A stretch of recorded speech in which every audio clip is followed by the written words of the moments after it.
தேவையான உதவிகளையும் செய்திட்ட மாண்புமிகு தமிழ்நாடு முதலமைச்சர் மாண்புமிகு துணை முதலமைச்சர் எங்களுடைய மாவட்ட மக்களை சார்பாக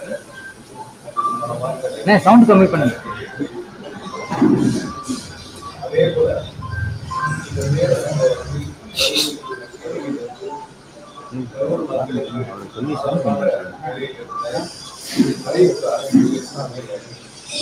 தலைவர்களுக்கு மாவட்ட மக்களின் சார்பாக நன்றி. யாராலும் எந்த சூழ்நிலையிலும் ஏற்றுக்கொள்ள முடியாத மிக மோசமான ஒரு நேர சம்பவம். ஏறத்தாழ 50 ஆண்டு கால வயதில் 29 ஆண்டு காலம் பொதுவாழ்வில்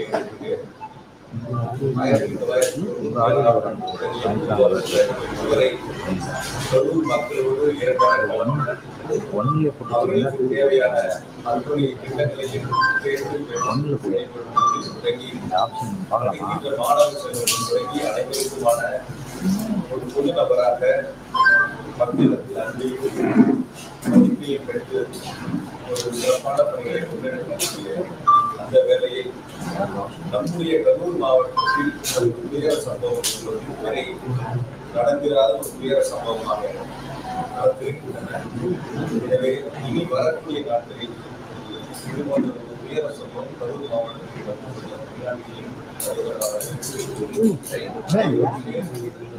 இதற்கான முயற்சிகளை நாம் முன்னெடுக்க கடந்த 3 நாட்களாக இந்த நிகழ்வு பாதிக்கப்பட்டவர்களுக்கான உதவிகளை செய்வதில் அவருடைய இல்லங்களுக்கு செல்வது ஆறுதல் சொல்வதிலும் அவர்களுக்கு தேவையான ஏற்பாடுகளை செய்வதிலும் எங்களுடைய முழு கவனமும் அமைந்திருக்கின்றன. முதலமைச்சருடைய உத்தரவின் அடிப்படையில் தேவையான அனைத்து உதவிகளையும் அவர்களுக்கு முழுமையாக செய்து கொடுக்கப்பட்டது. முதலில் 14 பேர் பாதிக்கப்பட்டிருந்தார்கள். அதன் பிறகு இறப்புகளுடைய எண்ணிக்கை கூடிய நிலையில் 108 பேர் அந்த கூட்ட நெரிசலில் பாதிக்கப்பட்டு மருத்துவமனையில் சேர்க்கப்பட்டு சிகிச்சை முடித்து வீடு திரும்பி இருக்கின்றார்கள். இப்பொழுது 5 பேர் கரூர் மாவட்ட அரசு மருத்துவமனையிலும் 2 பேர் மதுரை அரசு மருத்துவமனையிலும் சிகிச்சை பெற்று வருகின்றார்கள். விரைவில் அவர்களும் பூரண குணமடைந்து வீடு திரும்ப வேண்டும் என்று வேண்டுகிறேன். ஆகையால் இந்த ஒரு துயர சம்பவம் என்பது யாராலும் ஏற்றுக்கொள்ள முடியாத மிக மோசமான ஒரு துயர சம்பவமாக அமைந்திருக்கின்றன.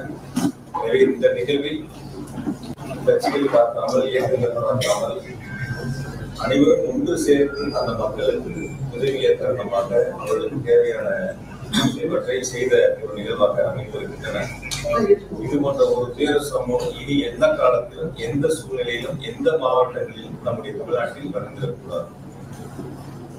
அதற்காகத்தான் 3 நாட்கள் கழித்து உங்களை சந்திக்க வேண்டும்.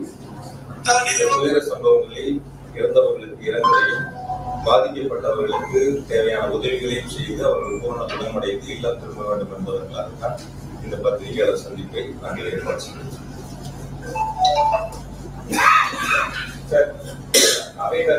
அவருடைய வீடியோல மற்ற இடத்துல அந்த கேன்சர் இந்த மாதிரியான சம்பவம் எங்கேயுமே நடக்கல, கரூர்ல மட்டும் ஏன் நடக்குது அப்படிங்கிற அந்த கேள்வியை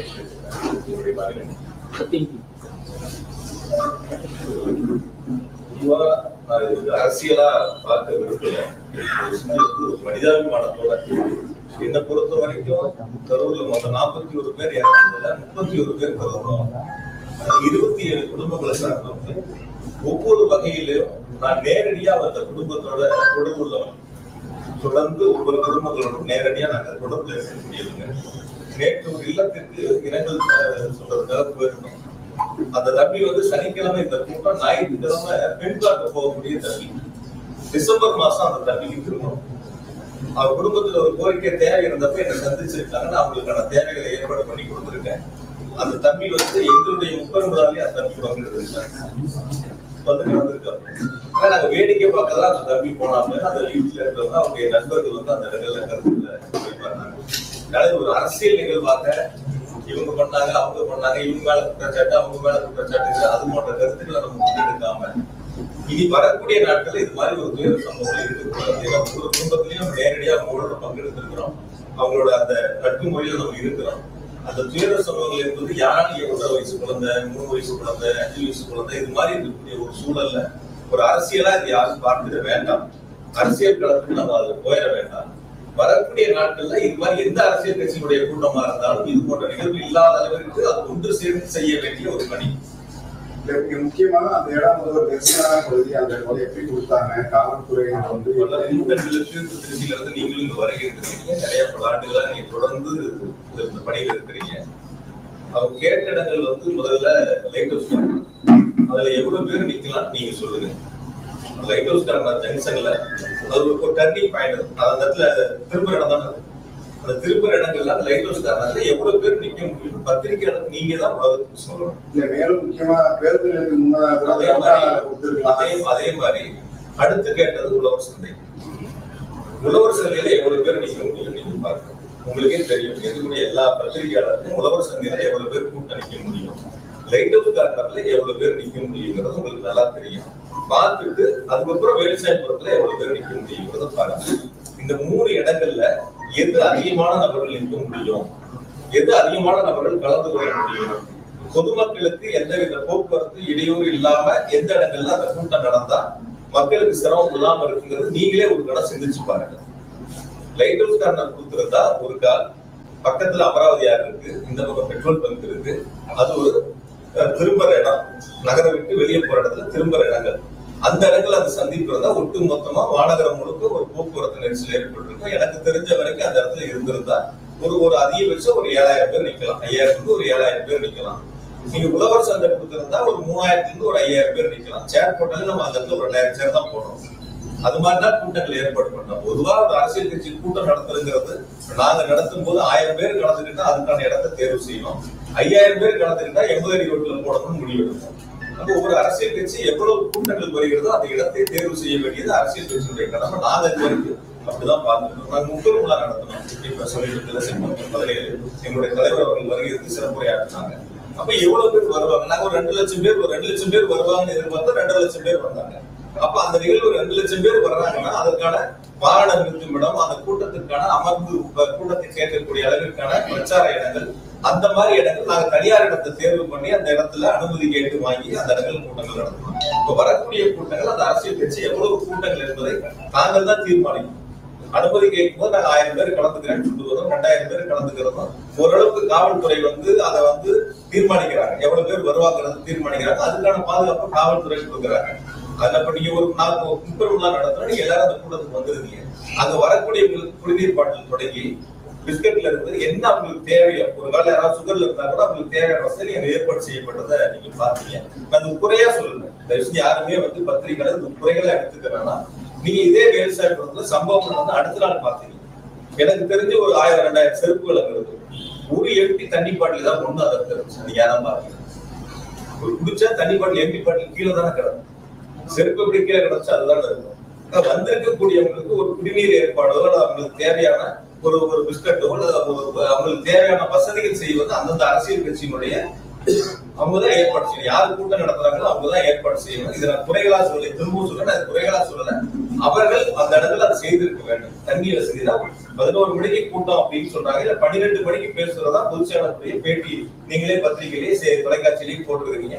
12 மணிக்கு நடக்க வேண்டிய கூட்டங்கள் 11 மணிக்கு வருகிறது. 10 மணில இருந்து வர ஆரம்பிச்சாங்க. என்ன பொறுத்த வரைக்கும் நான் கேட்ட வரைக்கும் விசாரித்த வரைக்கும் 4 மணிக்கு அந்த இடத்துல ஒரு 5000 பேர் இருப்பாங்க அப்படின்னு பொதுவான கருத்து.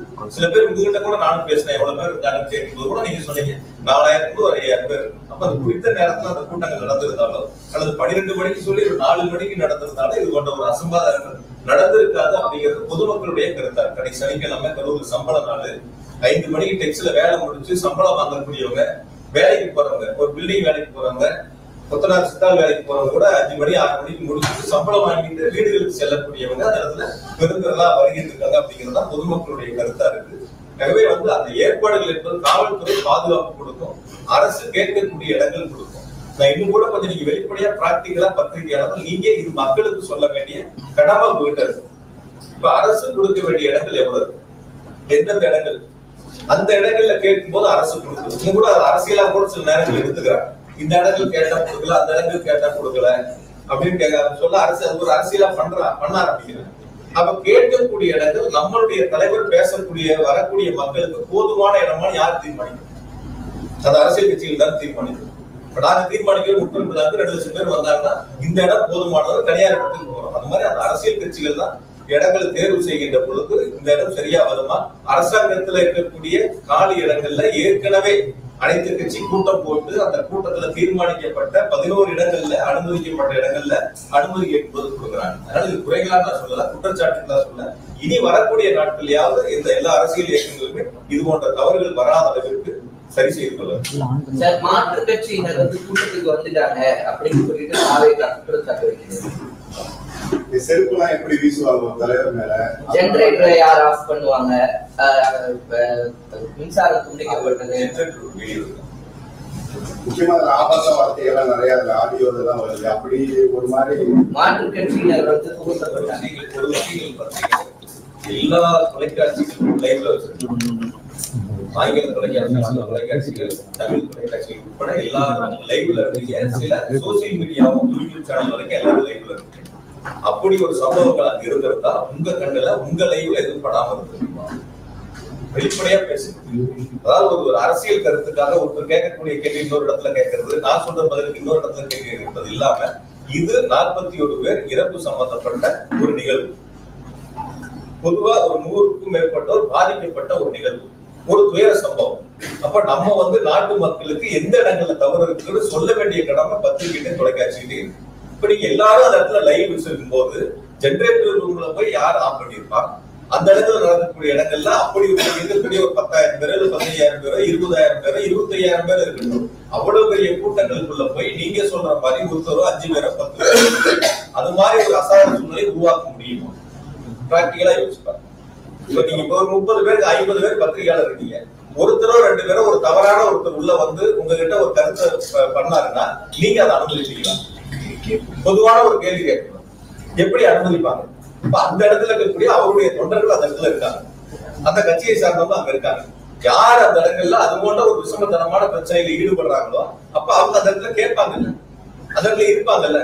அது நீங்க முதல்ல பத்திரிகையில நம்ம தான் அதை பார்க்கணும். நம்ம லைவ்ல எல்லாரும் போட்டீங்க, ஒவ்வொரு சேனலும் ஒவ்வொரு ஆங்கில வச்சு லைவ் வருது. இந்த ஜெனரேட்டர் ரொம்ப நீங்க பாருங்க. சாலையோரம் ஜெனரேட்டர்கள் வைக்கப்பட்டு இருந்த தடுப்புகளை பொதுமக்கள் உடைத்துக் கொண்டு செல்ல வேண்டிய சூழல் ஏற்பட்டது. அப்போது விஜயின் பரப்புரை ஏற்பாட்டு குழுவை சேர்ந்தவர் ஜெனரேட்டரை ஆஃப் செய்தார். இந்த காட்சியை நியூஸ் 18 தமிழ்நாடு தொலைக்காட்சி பதிவு செய்துள்ளது.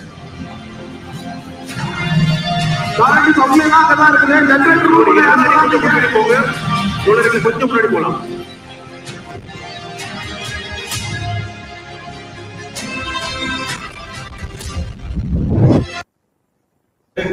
சுற்றி பாதுகாப்பா தகர வச்சு அடைச்சிருக்காங்க. வெளியில கூட்ட நெரிசல் ஏற்படுகின்ற பொழுது அதை தாங்க முடியாம அந்த கும்பல் அந்த தடுப்புகளை உடைச்சு உள்ள வர்றாங்க. உள்ள வரும்போது அந்த ஜெனரேட்டர் அவங்க யார் அந்த ஜெனரேட்டர் ஏற்பாடு பண்ணாங்களோ, இன்னும் கூட நான் விளக்கமா சொல்றேன். இந்த ஜெனரேட்டர் ஆஃப் ஆகும்போது கூட ஸ்ட்ரீட் லைட் ஆஃப் ஆகும். இந்த ஜெனரேட்டர் ஆஃப் ஆகும்போது என்ன ஆகுதுன்னா அவங்க கூடுதலா போட்ட லைட் இருக்கு இல்லையா, அது மட்டும் தான் ஆஃப் ஆயிடும். எந்த இடங்களையும் அப்ப கூட இபி சப்ளை கட் ஆகல, ஸ்ட்ரீட் லைட் ஆஃப் ஆகும். அது நீங்க ரொம்ப தெளிவா பாருங்க. உங்களை மாதிரி இருக்கக்கூடிய தொலைக்காட்சிகள் தான் லைவ் பண்ணிருக்காங்க அந்த நேரங்கள்ல. அதுதான் அந்த மூட்டை கிளாஸ். அப்ப அவங்க மக்கள் கூட்ட நெரிசல் அதிகமாகி அந்த இடங்கள்ல தாக்கு பிடிக்க முடியாம இன்னொரு இடத்துல தேடி போகும்போது அந்த தடுப்பை உடைச்சு உள்ள போய் அதன் மூலியமா அது சப்ளை கட் பண்றாங்க. அதுக்கான நிகழ்வு அது அவங்களுடைய பொறுப்பு. அதுதான் அவங்க பார்த்திருக்காங்க. நீங்க இதுதான் நீங்க லைவ் பண்ணிருக்கீங்க. இதுல எந்த இடங்கள்ல யாராவது பாருங்க.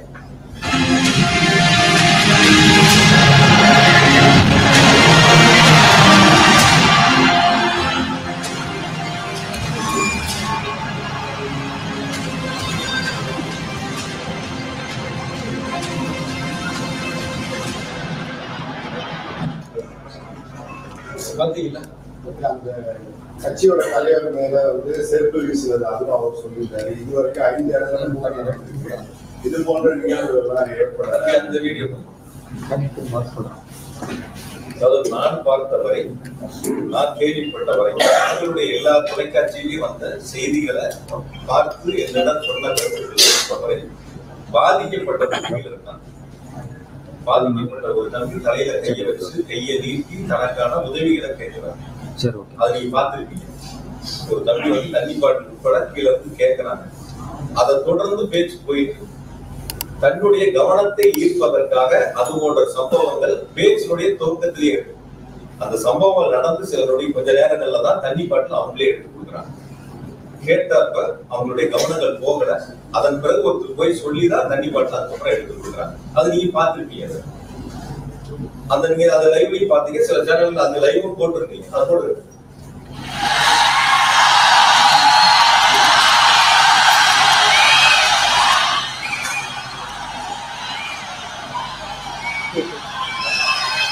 ஆம்புலன்ஸ்ல நம்ம கூடி இருக்கு.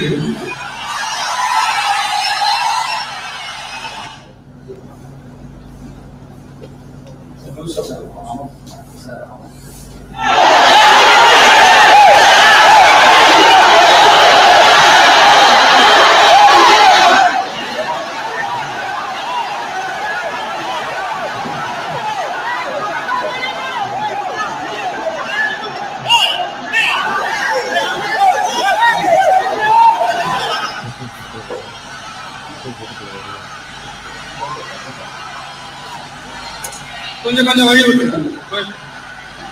போயிடுங்க.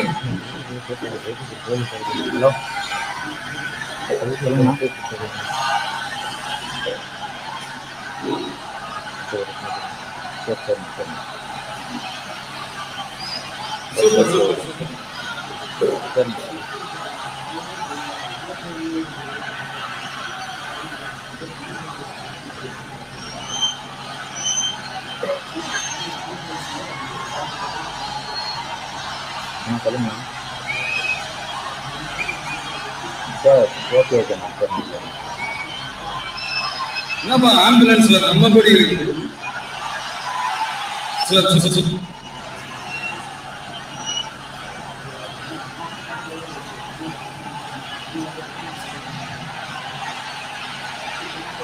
என்னாச்சு?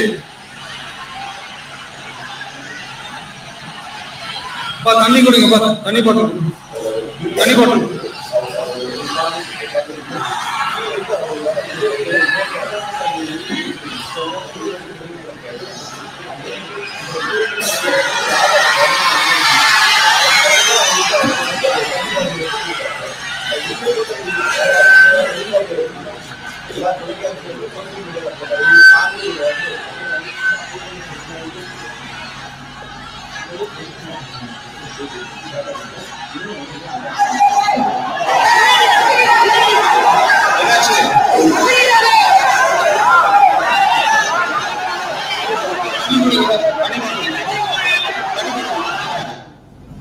பொதுவா ஒரு அரசியல் கருத்துக்காக அரசியல் பேச ஒரு அரசியல் எந்த அரசியல் கட்சியாலும் சரி ஒரு கூட்டங்கள் நடக்கின்ற பொழுது அந்த அரசியல் கட்சியினுடைய தலைவர்கள் சீட்டோட அந்த வாகனத்துடைய பிரச்சார வாகனத்துடைய முன் சீட்ல இருப்பாங்க அல்லது கூட்டம் அதிகமாக அந்த வாகனத்துக்கு மேல ஏறி இருக்கக்கூடிய பொதுமக்களையும் தன்னுடைய தொண்டர்களையும் பார்த்து கையசிப்பாங்க.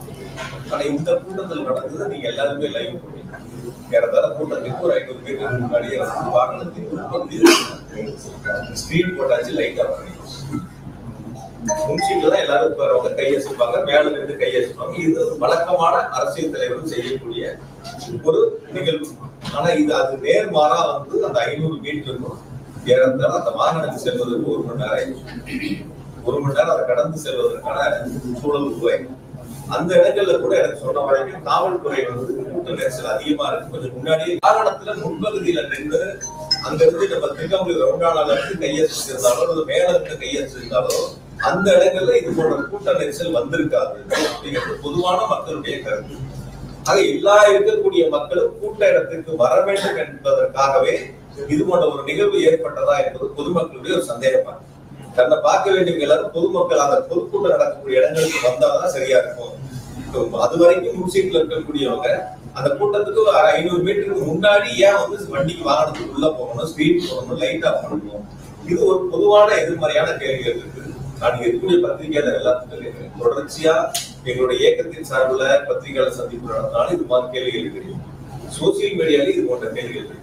இதுவரைக்கும் யாராவது இந்த கூட்டம் நடந்த அரசியல் கட்சியினுடைய தலைவர்கள், 2ஆம் கட்ட தலைவர்கள், அடுத்த நிலையில் இருக்கக்கூடியவங்க யாருக்கிட்டையாவது ஒரு கேள்வி ஒன்றும் முன் வச்சிருக்கணும், இல்ல அவங்களால அதுக்கான விளக்கங்கள் சொல்ல முன்வரணும். ரெண்டும் எதுவுமே இல்லை. ரவுண்டானால அவர் மேல பஸ் மேல ஏறின்னு அவரு பார்த்துட்டு தான் போனாரு அப்படின்னு அந்த வீடியோ கூட இருக்கு. ரவுண்டானா வரைக்கும் முன்வரிசையில் நின்றவங்க மேல நின்றவங்க ரவுண்டானாவில் ஒரு இடங்கள்ல மேலேறி கையை காட்டிட்டு கீழே போறாங்க. ரவுண்டானா முடிஞ்சதுக்கு அப்புறம் கூட்ட அரங்கத்துக்கு போற வரைக்கும் ஏன் உள்ள போகணுங்கிறதுதான் பொதுமக்களுடைய கேள்வி. அப்ப அந்த வழிநெடுகள் இந்த 500 மீட்டர் தூரத்துக்கு நின்றவங்க முன் சீட்ல இருந்திருந்தாலும் மேல இருந்திருந்தாலும் அங்கேயே பார்த்துட்டு அப்படியே போயிருப்பாங்க. கூட்டத்துக்குள்ள வந்திருக்க மாட்டாங்க. கண்ணோட வந்த 3-4,000 பேர் கூட்டமும் சேர்த்துக்குள்ள வரும்போதுதான் இது போல நெரிசல் ஏற்படுது. அது சில தினங்களுக்கு முன்பா அதிமுக கூட்டம் நடந்து ஒரு 15,000 பேர் வரைக்கும் அங்க கலந்துருப்பாங்க. அந்த கூட்டங்கள்ல எந்தவித பாதிப்புகளும் இல்லாம இருக்கு. அப்ப இந்த கூட்டங்கள்ல மட்டும் எப்படி பாதிப்புகள் வந்து வழக்கமா ஒரு கருத்து சொல்லுவாங்க. சகோதரர் கூட கேட்டார், வழக்கமான ஒரு கருத்து சொல்லுவாங்க. நான் ரெகுலரா வண்டி ஓட்டுவேன், கார் ஓட்டுவேன். எல்லா நாளும் நான் வேகமா தான் போவேன். சில நாளும் நான் கார் ஓட்டிட்டு இருக்கேன், நான் எல்லா நாளும் வேகமா தான் போவேன். ஒரு நாளும் ஆக்சிடென்ட் ஆகல. இன்னைக்கு மட்டும் எனக்கு எப்படி ஆக்சிடென்ட் ஆச்சுன்னு ஒருத்தர் கேட்கற மாதிரி இருக்கு. எல்லா ஊர்லயும் கூட்டம் நடத்துறேன், எந்த ஊர்லயும் நடக்கல, இந்த ஊர்ல மட்டும் ஏன் நடக்குங்கிற கேள்வி. நான் எல்லா நாளும் வண்டி ஓட்டுறேன், வேகமா தான் ஓட்டுறேன். ஆனா இந்த நாள் மட்டும் இன்னைக்கு மட்டும் எனக்கு எப்படி கார் ஆக்சிடென்ட் ஆச்சுன்னு கேட்கற மாதிரி. எல்லா ஊர்லயும் எவ்வளவு பேர் மயக்கம் அடைஞ்சாங்க, எவ்வளவு பேர் மருத்துவமனையில் அனுமதிக்கப்பட்டாங்க. விக்கிரவாண்டியில நடந்தப்ப இறந்தது, மதுரையில மாநாட்டம் நடந்தப்ப இறந்தது. ஒவ்வொரு ஊர் வரையும் தெளிவா அரசின் சார்பில் விளக்கம் சொன்னாங்க. அது எல்லாரும் உங்களுக்கும் தெரியும். அப்ப ஒவ்வொரு கூட்டம் நடக்கக்கூடிய நிகழ்வுகளையும் அது போன்ற சம்பவங்கள் நடந்துகிட்டு இருக்கு.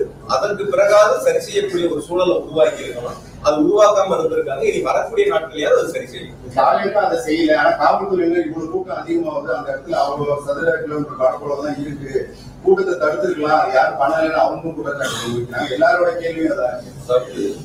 காவல்துறையினர் சொன்னது நீங்க கேட்டீங்கல்ல, 500 மீட்டருக்கு முன்னாடியே அந்த வண்டி கூட்டம் ஆரம்பிக்கிற இடத்துல நிறுத்தி பேசலாம். ஓரளவுக்கு உள்ள போனா போதுமானது சொல்லி அவங்க கேட்கல.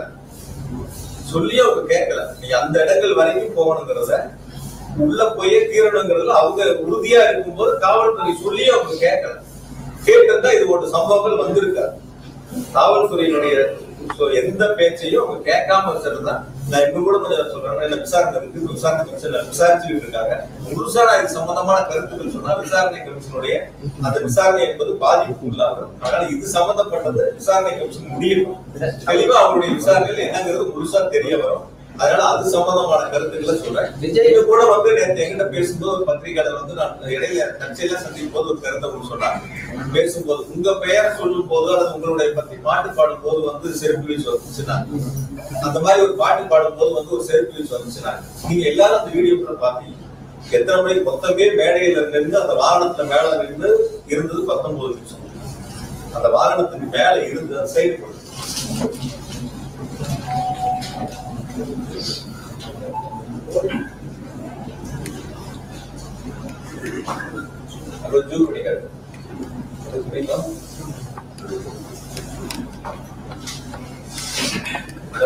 மேல வண்டிக்கு போனதுல 3 நிமிஷம் 5 செகண்ட்ல இருக்கு 3:31 வரைக்கும் என்னை பத்தி பேசிட்டு கடைசியா பேசுறேன்னு சொல்லி தேர்தல் வாக்கு சம்பந்தமா பேச ஆரம்பிக்கிறாங்க. 5:35க்கு கரூர் விமான நிலையத்தை பத்தி திரும்ப பேச ஆரம்பிச்சு பேச்சுல இருந்து 6 மணிக்கு மயங்கி விழுந்தவங்களுடைய பகுதியில இருந்து முதல் செருப்பு அந்த செருப்பு வீசுறாங்க. இது பேச ஆரம்பிச்சு 6வது நிமிஷத்துல அந்த சம்பவம் நடக்குது. 6:40க்கு திரும்ப 2வது செருப்பு வீசுறாங்க அதே இடங்கள்ல. அந்த 6 நிமிஷத்துல 2வது ஒரு சம்பவம் நடக்குது. 7:12க்கு கூட வந்த அந்த அரசியல் கட்சியுடைய தலைவருடைய உதவியாளர் போய் இந்த மாதிரி நிறைய மயக்கம் போடுறாங்க, பக்கத்துல போய் கருத்து சொல்றாங்க. நீங்க எல்லாரும் லைவ்ல பாத்தீங்க, அந்த கருத்துக்களை சொல்றாங்க. அதுக்கப்புறம் அவங்க ஆம்புலன்ஸ் கூப்பிடுறாங்க, ஆம்புலன்ஸ் வருது, ஆம்புலன்ஸ்ல ஏத்துறாங்க, கூட்டிட்டு போறாங்க, எல்லா வேலைகளும் நடக்குது. சில பாதுகாவலர் போய் நிறைய பேர் மயக்கம் அடையிறது போய் அவங்க கிட்ட காதுக்கு சொல்றாங்க. அதெல்லாம் 14வது நிமிஷம். அந்த வேலை வண்டி ஏற்றது 14வது நிமிஷத்துல அது போல ஒரு சம்பவங்கள் நடக்குது. திரும்பவும் என்ன பத்தி பேசுறது மொத்தம் 19 நிமிஷத்துல 16வது நிமிஷம் தான் என்ன பத்தின பேச்சு திரும்ப வருது. இந்த சம்பவங்கள் நடக்கிறதெல்லாம் முதல்ல 5 நிமிஷத்துலயே வண்டிக்கு போய் 5வது நிமிடத்திலேயே நடந்துடும். இப்ப எந்த நேரத்துல எது நடந்துச்சு என்னங்கிறதே தெரியாம ஒரு சமூக வலைதளத்துல ஒரு சம்பவம் நடக்குது. அந்த சம்பவத்துக்கு யார் மீதாவது செய்யக்கூடிய தவறுகளை ஒத்துக்கொள்ளாமல் அல்லது செய்யக்கூடிய தவறுகளை சரி செய்ய வேண்டும் என்று முயற்சி எடுக்காமல் இந்த தவறுகளுக்கு அரசின் மீது, தமிழ்நாடு அரசின் மீது இந்த தவறுகளை திருப்பி விட வேண்டும் என்ற நோக்கத்தில் இது போன்ற சமூக வலைதளங்களில் ஒரு சாரார் பரப்பி வருகிறார். இது சம்பவம் எப்ப நடந்துச்சு, செருப்பு வீச்சு எப்ப நடந்துச்சு, என்ன பத்தி எப்ப பேசினாங்க, என்ன பத்தி 16வது நிமிடத்துலதான் பேச ஆரம்பிக்கிறாங்க. 19வது நிமிடம் கூட்டம் முடியுது. 19வது நிமிடத்துல கூட்டம் முடியுது. ஆம்புலன்ஸை பொறுத்த வரைக்கும் நேற்று ரொம்ப தெளிவா அரசு சார்பில் விளக்கம் கொடுத்திருந்தாங்க. 2 வாகனம் நாமக்கல்ல இருந்து கூடயே வரும். அந்த கூட்டம் 2 வாகனம் நாமக்கல் கூட்டத்துல இருந்து 2 ஆம்புலன்ஸ் கூடயே வருது. உங்க லைவ் போட்டவங்க எல்லாத்துக்கும் லைவ்ல இருக்கும். இந்த வண்டி நாமக்கல்ல இருந்து கூடயே வருது. அந்த கட்சியை சேர்ந்த ஒரு மருத்துவர் தான் அந்த 2 வண்டிகளை ஏற்பாடு பண்ணி அந்த கூட கொண்டு வர்றாங்க. இதுக்கு பிறகு 5 வாகனங்கள் கரூர் மாவட்டத்தை சேர்ந்த அந்த கட்சியை சேர்ந்த மருத்துவ அணி மாவட்ட துணை செயலர் ஒருத்தர் 5 வாகனங்களை பேசி 3000 ரூபாய் வாடகைக்கு எடுத்து 15000 ரூபாய் பணம் கொடுத்து 5 வாகனங்களை தயாரா வச்சிருக்காங்க. அதுதான் அந்த 7 வண்டிகள். 5 வண்டி இவங்க ரெடி பண்றது, 2 வண்டி கூட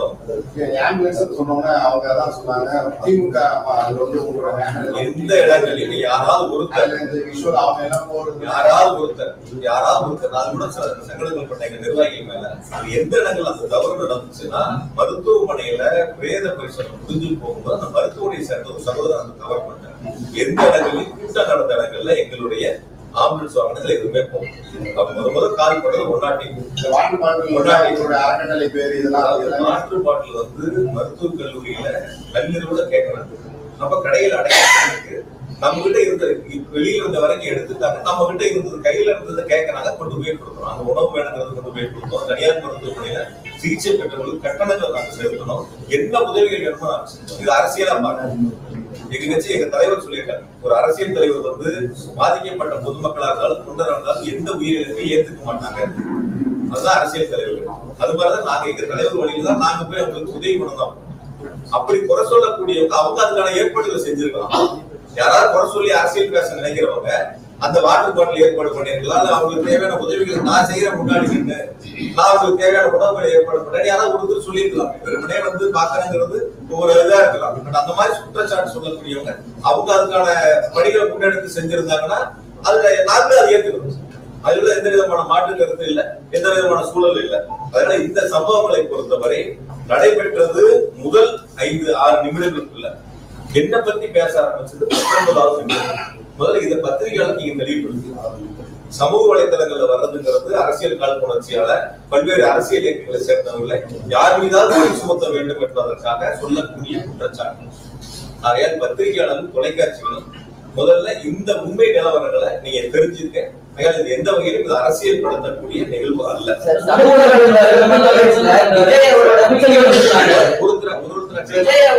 வீடியோல சொல்லியிருக்காரு சிஎம் சார் அப்படின்னு சொல்லி மென்ஷன் பண்ணி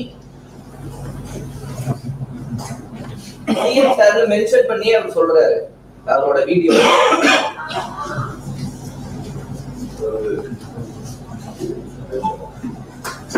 பாதிக்கப்பட்ட மக்களுடைய இல்லத்துல ஒருத்தராக நான் என்னை பொறுத்த வரைக்கும் என் குடும்பத்தை நேசிக்கிறத என்னுடைய மாவட்ட மக்களுடைய தொகுதி மக்களை நான் ரொம்ப அளவுக்கு அதிகமா நேசிக்கக்கூடியவன்.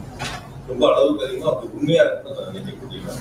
அவங்களுக்கு தேவையான உதவிகளை செய்யணும்னு நினைக்கக்கூடியவன். படிப்பா இருந்தாலும் மருத்துவமா இருந்தாலும் ஒரு போட்டி தேர்வா இருந்தாலும் ஒரு விளையாட்டு போட்டிகளா இருந்தாலும் எல்லா சூழ்நிலையிலும் உண்டாக்குறேன். இன்னைக்கு கூட காலையில வந்து எங்களுடைய கரூர் தொகுதியிலிருந்து ஒரு 30 மாணவ மாணவிகள் வந்து விமானத்துல முதல்ல பயணிக்கிறாங்க. 6வது 7வது 8வது படிக்கிறாங்க. ரவுண்ட் டேபிள் அது ஏற்படுத்தணும். என்னையும் அதுல அழைச்சிருந்தாங்க. நான் எனக்கு டிக்கெட் போட்டிருந்தேன். நான் அவங்க போய் விமான நிலையத்துல வழி அனுப்பிட்டு அங்க வரணும். ஏன்னா என்னால அவங்க போக முடியல. அவங்களை வழி அனுப்பிட்டு வரணும். அப்ப தொகுதி மக்களோட மாவட்ட மக்களோட 2 நேரம் கலந்து எந்த சூழ்நிலையும் என்னுடைய தலைவர் பிறந்தநாள் வந்தா கூட ஒரு அரசியல் கட்சி பார்த்து இவங்க எந்த கட்சியை சார்ந்தவங்க பார்த்து நான் உதவி பண்ணதே இது வரைக்கும். திராவிட முன்னேற்ற கழகத்தை பொறுத்த வரைக்கும் எங்களை பொறுத்த வரைக்கும் இவங்க எந்த கட்சியை சார்ந்தவங்க இவங்களுக்கு மட்டும்தான் இந்த பொருளை கொடுப்போம், இவங்களுக்கு மட்டும்தான் அந்த உதவி செய்ய நான் பார்த்தது. எங்க அலுவலகத்துல எந்த மனு வந்தாலும் எந்த கட்சி நான் கேட்டது கிடையாது. அவங்க எல்லாத்துக்கும் சரிசமமா உதவி செய்யக்கூடிய இடங்கள்ல அந்த பணிகள் நாங்கள் முன்னெடுக்கணும். அகையால வந்து அந்த நீங்க வீடியோவை பொறுத்த வரைக்கும் அதற்கு பிறகு நடைபெற்ற அதற்கு பிறகு வந்த சம்பவங்கள் சமூக வலைதளமாக இருந்தாலும் பொதுமக்கள் வரக்கூடிய கருத்துக்களை நீங்க பார்க்கணும். எந்த மாதிரியான ஒரு எதிர்மறையான கருத்துக்கள் நடைபெற்ற சம்பவங்களில் இப்ப நான் வந்து என்ன கேட்கறீங்க, எப்படி வந்து பாதிக்கப்பட்ட உடனே அவர் மருத்துவமனைக்கு போனாங்க. நான் இந்த கட்சியத்துல இருக்கேன், இங்கேதான் இருக்கேன். எங்களுடைய பகுதி சேர்ந்து சேர்ந்து 6 மணிக்கு என்னோட ரவுண்ட் டேபிள் நிர்வாகிகள் இந்த நிகழ்ச்சி இன்னைக்கு போற சம்பவம் நிகழ்ச்சி சம்பந்தமா என்னோட வந்து கிட்டத்தட்ட ஒரு 3/4 மணி நேரம் 1 மணி நேரம் என்னோட பேசிக்கலாம் என் வீட்டுல. அதை முடிச்சுட்டு நான் கட்சி சொன்னேன். இங்க இருக்கும்போது எனக்கு தகவல் வந்து இந்த மாதிரி வந்து பாதிக்கப்பட்டிருக்காங்க, மருத்துவமனைக்கு நீங்க போகணும்னு சொன்னாங்க. நான் இங்க இருந்து அமராவதி மருத்துவமனை போறதுக்கு எவ்வளவு நேரம்? இங்க இருந்து இந்த அமராவதி மருத்துவமனைக்கு போறதுக்கு எவ்வளவு நேரம் சொல்லுங்க? நான் 7:47 உள்ள நுழையிறேன். அமராவதி மருத்துவமனையில வெள்ளகிரி கூட்டணி 7:47 போறேன். அதே அதிமுக சேர்ந்த மாவட்ட செயலர் 8:10 மருத்துவக் கல்லூரி மருத்துவமனைக்கு போறேன். இப்ப நான் போகும்போது மருத்துவமனையில கூட எல்லா கட்சியை சேர்ந்த சில சகோதரர்கள் அங்க இருந்தாங்க. ஆம்புலன்ஸ் சொல்லி வரும்போது அந்த வரக்கூடிய பாதிக்கப்பட்டவங்களை இறக்கி உள்ள கொண்டு போய் மருத்துவமனையில சேர்த்து உதவி செய்யக்கூடிய சம்பவங்களை எல்லாரும் ஈடுபட்டிருந்தாங்க. அதனால பாதிக்கப்பட்டு தகவல் தெரிஞ்சோடனே டிக்கெட் போட்டு சென்னைக்கு போக சொல்றீங்க. மக்கள் பாதிக்கப்பட்டு ஒரு பக்கம் மருத்துவமனையில் அனுமதிக்கப்பட்ட சூழல்ல நான் சம்பவ இடத்துக்கு போகாம நான் டிக்கெட் போட்டு சென்னைக்கு போயிடவா? யாருக்கு பதில் சொல்லாம, யாருக்கு உதவி செய்யாம, அப்படிப்பட்ட ஒரு சூழலை சில பேர் எதிர்பார்க்கறாங்கன்னு நான் நினைக்கிறேன். நான் இன்னைக்கு இல்ல, இனி எப்ப இருந்தாலும் நான் இருக்கிற வரைக்கும் எங்க மாவட்ட மக்களுக்கு, என்னுடைய தொகுதி மக்களுக்கு எந்த பாதிப்புனாலும் நான் கொண்டாடிக்கிறோம். நான் மட்டும் இல்லை, நிர்வாகிகள் அதான் எங்களுக்கு எங்க தலைவர்களுக்கு கொடுக்கணும். அதுல வந்து நீங்க பிரதர் சொன்ன மாதிரி வந்து அவருடைய கருத்தை கேட்டு ரொம்ப நாளுக்கு 3 நாள் கழிச்சு ஒரு வீடியோ பதிவிட்டு இருக்காரு. அதெல்லாம் விசாரணை முடியும். நான் சொல்றதை பொறுத்தவரைக்கும் எங்கள் இயக்கமே அல்லது வேறு எந்த இயக்கமா இருந்தாலும் ஒரு தவறு நடந்துவிட்டால் அந்த தவறு அது சராசரி ஒரு அரசியல் கட்சி, ஒரு அரசியல் தலைவர் செய்யக்கூடிய கடமை பொருள். நடந்த தவறுகளை ஒருவர் மீது திசை திருப்பி, ஒரு அரசின் மீது திசை திருப்பி மடைமாற்றம் செய்வதற்கு முயற்சி எடுத்தால் ஒருபோதும் மக்கள் ஏற்றுக்கொள்ள மாட்டார். அது ரொம்ப தெளிவாக நேற்று பேசும்போது ஒரு கேட்டார், ரொம்ப கட்டுக்கடங்காத கூட்டமான்னு கேட்டாரு. நான் சொன்னேன் கட்டுக்கடங்காத கூட்டம் அல்ல, கட்டுப்பாடற்ற கூட்டம். கட்டுக்கடங்காத கூட்டம் 15,000 பேர் அதிமுக வந்தாங்க, 25,000 பேர் வைக்கும். 10,000 பேர் அந்த இடத்துல கூடுதல் நிக்க முடியாதா? நிக்கிறதுக்கான இட வசதி இல்லையா?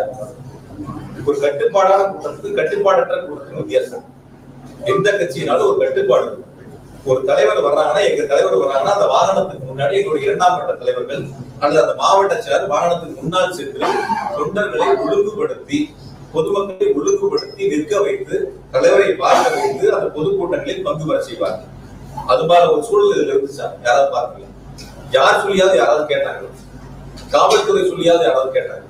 அந்த வாகனத்துக்கு முன்னாடி 2ஆம் கட்ட தலைவர் யாராவது ஒழுங்கா வழிநடத்தி எடுத்துட்டு போனாங்க? அதாவது 2 வகைகளா நீங்க பிரிக்கணும். அரசு செய்ய வேண்டியது, ஒரு அரசியல் கட்சி நடத்தக்கூடிய மாநாடாக இருக்கட்டும், பொதுக்கூட்டமாக இருக்கட்டும், ஒரு கண்டன ஆர்ப்பாட்டங்களாக அரசு செய்ய வேண்டியது ஒரு வகை. அந்தந்த அரசியல் இயக்கம் செய்ய வேண்டியது ஒரு வகை. அரசு செய்ய வேண்டிய கடமை சரியான நேரத்தில் சரியான முறையில் செய்திருக்கிறார். அரசியல் இயக்கங்கள் செய்ய வேண்டிய கடமைகளை அந்த கூட்டத்தில் முழுவதுமாக செய்ய தவறியதான். ஒரு சிலர் செஞ்சிருக்கலாம். என்கிட்ட கூட இன்னும் கொஞ்சம் கேட்டாங்க, அந்த கூட்டம் அந்த அளவுக்கு ஒளிபெருக்கி குறைவான ஒளிபெருக்கி தான் இருந்து, பின்னாடி இருக்கிறவங்க பேசுறது கேட்கல, உள்ள வந்தாங்க. அந்த அரசியல் கூட்டங்கள்ல பேசுறது எவ்வளவு நேரம்? 19 நிமிஷம் வண்டியில் இருக்கு. பேசுறது என்ன பொறுத்த வரைக்கும் அதிகபட்சம் ஒரு 10 நிமிஷம் இருக்கலாம். அது சொல்லப்பட்ட கருத்து தேர்தல் வாக்குறுதி சம்பந்தமான ஒரு 4 கருத்து, என்ன பற்றி ஒரு 2 கருத்துக்கள், அவ்வளவுதான்.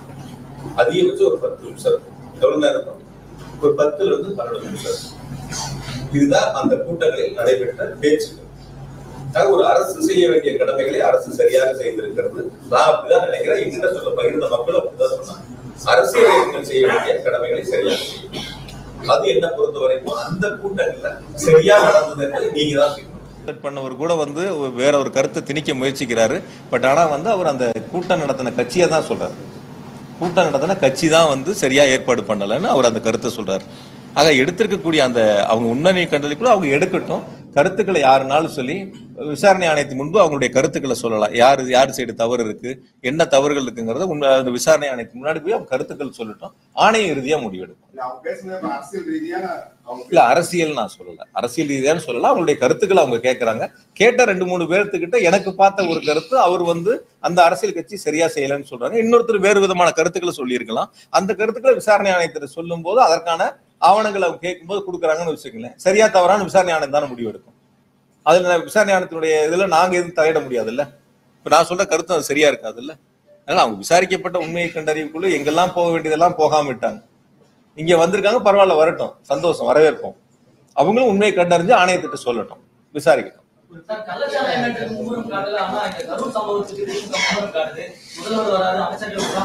சார் எந்த சம்பவமா இருந்தாலும் சரி, நீங்க சொன்ன சம்பவத்திற்கும் எங்களுடைய மாண்பு துணை முதலமைச்சரும் நேர்ல சென்று அவர்களுக்கான ஆறுதலை சொல்லி அனைத்து உதவிகளையும் செய்தார்கள். தமிழ்நாடு அரசை பொறுத்த வரைக்கும் யார் பாதிக்கப்பட்டாலும், எந்த சூழ்நிலையில் பாதிக்கப்பட்டாலும், எந்த தேசத்தில் பாதிக்கப்பட்டாலும் அரசு அவர்களுக்கு துணை நிற்கும். அதுல குறிப்பா முதலமைச்சர்கள் முன்னின்று அவர்களுக்கு துணை நின்று அவர்களை காப்பாற்றக்கூடிய இடங்கள்ல ஒரு பணிகளை முன்னெடுத்திருக்கின்றார்கள். அது எந்த மாநிலமா இருந்தாலும் சரி, எந்த நாட்டுலயா இருந்தாலும் சரி. வெளிநாடுகள்ல பாதிப்பு இருக்கிற போது தமிழ்நாடு அரசு தான் முன்னாடி நிற்குது. வெளி மாநிலங்கள்ல பாதிப்புங்கிற போது தமிழ்நாடு அரசு தான் முன்னாடி இருக்கு. எங்க ஊரை சேர்ந்த ஒரு மருத்துவர் வட இந்தியால சுற்றுலா போயிட்டு பாதிக்கப்பட்ட பொழுது அங்க அவரை கூட்டிட்டு மருத்துவ சிகிச்சை டெல்லியில கொடுத்து திரும்ப சென்னையில அவர் எங்க முதலமைச்சரை சந்திச்சு நன்றி தெரிவிச்சுட்டு போனார். அதுபோல ஒரு நல்ல ஒரு அரசாங்கத்தை தான், நல்ல சூழலை தான் முதலமைச்சர் உருவாக்கிட்டு இருக்காங்க. உயிரிழந்தவர்களோட குடும்பம் உட்பட பல பகுதிகளில் பொதுமக்கள் காவல்துறை சரியான பாதுகாப்பு வசதிகள் செய்யலாங்கிற குற்றச்சாட்டு வைக்கிறாங்க. பேட்டிகள் மூலமா பார்த்து அதுதான் சார் நான் உங்ககிட்ட சொன்னேன். அதே சமூக வலைத்தளங்கள்ல பாராட்டக்கூடிய செய்திகள் இருக்கு. அதே சமூகம் நீங்க ஒரு செய்தியை மட்டும் பாக்குறீங்க, ஒரு செய்திகளை மட்டும் பாக்குறீங்க. சில அரசியல் இயக்கங்கள் தவறுதலாக அரசின் மீது குற்றச்சாட்டுகளை முன்னெடுக்க வேண்டும் என்று ஒரு மனப்பான்மையோடு எடுக்கக்கூடிய ஒரு சில செய்திகளை மட்டும், உங்களுக்கு தேவையான செய்திகளை மட்டும் எடுத்துக்கிறீங்க. அதே சமூக வலைத்தளங்கள்ல பாராட்டி எவ்வளவு பேர் பதிவிட்டு இருக்காங்க, அது நீங்க பாக்கணும்ல. இதுல எத்தனை பேர் இருக்காங்க, அதுல எத்தனை பேர் இருக்காங்கன்னு பாக்கணும்ல. பாராட்டக்கூடிய மக்கள் நீங்க 27 குடும்பங்களுக்கு நாங்க போனோம்ல, போன வரைக்கும் அவங்க எதுவும் குற்றச்சாட்டுகள் சொன்னாங்களா? 108 பேர் பாதிக்கப்பட்டு காயமடைஞ்சவங்க அவங்க எதுவும் குற்றச்சாட்டுகள் சொன்னாங்களா? அங்க இருக்கக்கூடிய மக்கள் நேர்ல போனவங்க எதுவும் குற்றச்சாட்டுகளை சொன்னாங்களா? நான் கூட இன்னைக்கு காலையில பேசும்போது என்னுடைய நண்பர் ஒருத்தர் கேட்டாரு, யாரோ ஒருத்தர் சமூக வலைத்தளத்துல பார்த்தேன் கத்தியில கிழிச்சிருந்தாங்கன்னு சொல்லிட்டு. நான் அதுக்கு கேட்டேன், நான் கத்தியில கிழிச்சிருந்தா அவங்க எந்த மருத்துவமனையில அனுமதிக்கப்பட்டாங்க? அப்ப அந்த சமூக வலைத்தளத்துல வரக்கூடிய செய்தி, ஒருவர் ஒரு பாதிப்பு, ஒரு ரத்த காயம் ஏற்படுகிறது, ஒரு கத்தியில கிழிச்சிடறாங்கன்னு சொன்னா ஏதாவது ஒரு மருத்துவமனையில், அரசு மருத்துவமனையோ தனியார் மருத்துவமனையோ ஏதாவது ஒரு இடத்துல ஒரு சிகிச்சைக்கு போயிருக்கணும்ல, போயிருக்கணுமா இல்லைங்களா? மாவட்ட செயலாளரோட மனைவியே சொல்றாங்க ஸ்ப்ரே அடிச்சாங்க அப்படின்னா அவங்களே ஸ்டேட்மெண்ட் கொடுக்குறாங்க. அதாவது 2 நாள் கழித்து அந்த ஸ்டேட்மெண்ட் எப்போ வருது? அன்னைக்கு பாதிக்கப்பட்ட அன்னைக்கு அதே மாவட்டத்துடைய மனைவி அந்த மருத்துவமனைக்கு வந்திருக்கலாம், பாதிக்கப்பட்டவங்களை பார்த்திருக்கலாம். 2 நாள் கழித்து தன்னுடைய கணவர் கைது செய்யப்படுகிறார் என்று தெரிந்தவுடன் அதற்கான கருத்துக்களை முன்னெடுக்கிறவங்க 2 நாட்கள் 3 நாட்கள் எங்க போனாங்க? நான் இன்னும் கூட கேட்கிறேன், சரி அப்படி சொல்லக்கூடிய அவருடைய மனைவி அதற்கான ஆவணங்களை நேரடியா விசாரணை கமிஷன்ல போய் சொல்லலாம். எந்த இடங்கள்ல நீங்க எல்லாரும் லைவ் போட்டீங்கல்ல, அப்படி யாராவது ஸ்ப்ரே அடிச்சிருந்தா அந்த லைவ்ல யாரோ ஒருத்தரோட லைவ்ல வரும்ல, உங்களுடைய லைவ்ல ஏதோ ஒரு சேனல் லைவ், ஏதோ ஒரு யூடியூப் லைவ்ல ஏதோ ஒரு இடங்கள்ல இருக்கும்ல, அது மாதிரி இருக்குல்ல. ஒரு தம்பி ஒருத்தர் பேசுவார் பாருங்க, அந்த வீடியோ போடுது. அவங்க அங்க ஆதாரங்களை கொண்டு போய் கொடுக்கட்டும், விசாரணை ஆணையம் விசாரிக்கட்டும். இந்த சம்பவங்களை பாருங்க. இது உங்களை மாதிரி ஒரு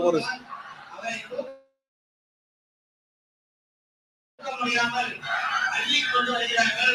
மிகவும் அவருடைய நிலைமை கவலைக்கிடமாக ஒரு ஆம்புலன்ஸ் வசதியிலே, குடிநீர் வசதியிலே இன்னொருவர் மயங்கி விழுந்து மிகவும் மோசமான நிலையில் வருகிறார்.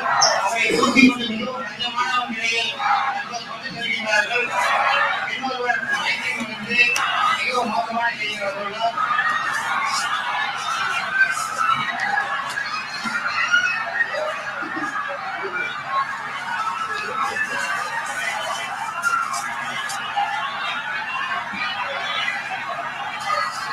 பொதுமக்களும் குழந்தைகளும் மூச்சுடன் உள்ளவர்கள் தகவல் வருகிறார்கள். அனைவரும் பாத்தீங்களா? எடப்பாடி பழனிசாமி விஜயா 10 ரூபா அப்படின்னு சொல்லி சொல்லி இதுக்கு உங்களோட அதாவது அரசியல் ரீதியா கருத்துக்களை முன்வைக்க நினைச்சவங்க அது எடுபடலை. தனிப்பட்ட முறையில குற்றச்சாட்டுக்களை முன் வச்சு அந்த கருத்துக்களை அதன் மூலியமா ஒரு அவதூறுகளை அல்லது ஒரு தவறான ஒரு எண்ணத்தை மக்களிடத்துல உருவாக்கலாம்னு அவங்களுடைய முயற்சிகளை முன்னெடுக்கிறாங்க.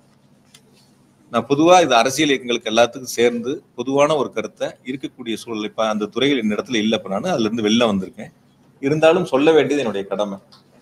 அதிமுக பொதுச்செயலராக இருக்கட்டும் அல்லது இப்ப வந்த அரசியல் கட்சியினுடைய தலைவராக இருக்கட்டும், 2016 இருந்து 21 வரைக்கும் இது போன்ற ஒரு சம்பவங்கள், அதாவது டாஸ்மாக்ல 10 ரூபாய்க்கு கீழே கூடுதலா வசூலிக்கப்பட்ட அது சம்பந்தமான புகார்கள் வந்து நடவடிக்கை எடுக்கப்பட்டது 7540. இப்ப போன அதிமுக ஆட்சியில 10 ரூபாய்க்கு மேல கூடுதலாக வசூலிக்கப்பட்டு நடவடிக்கை எடுக்கப்பட்டது 8666. இது கடந்த அதிமுக ஆட்சியில. வசூல் பண்ண அபராத தொகை ஏறத்தாழ 14 கோடி ரூபாய் அந்த ஆட்சியில வசூல் பண்ணியிருக்காங்க. அபராத தொகைகள் இந்த மாதிரி கூடுதல் விலைக்கு விற்றவர்கள் மீது நடவடிக்கை எடுத்து அபராத தொகையை வசூலிச்சிருக்காங்க. 2021 பிறகு திமுக ஆட்சியில இதன் மீது எடுக்கப்பட்ட நடவடிக்கை, அதாவது 10 ரூபாய்க்கு கீழே தொடுக்கப்பட்ட விசாரித்து எடுக்கப்பட்ட நடவடிக்கை 18,253. 18,253 விசாரிக்கப்பட்டு நடவடிக்கை எடுக்கப்பட்ட புகார்கள். அதே போல 10 ரூபாய்க்கு மேல 2,356. இது நடவடிக்கை எடுக்கப்பட்டு 8,51,00,000 ரூபாய் அவர்களிடமிருந்து அபராதமாக வசூலிக்கப்பட்டிருக்கின்றன.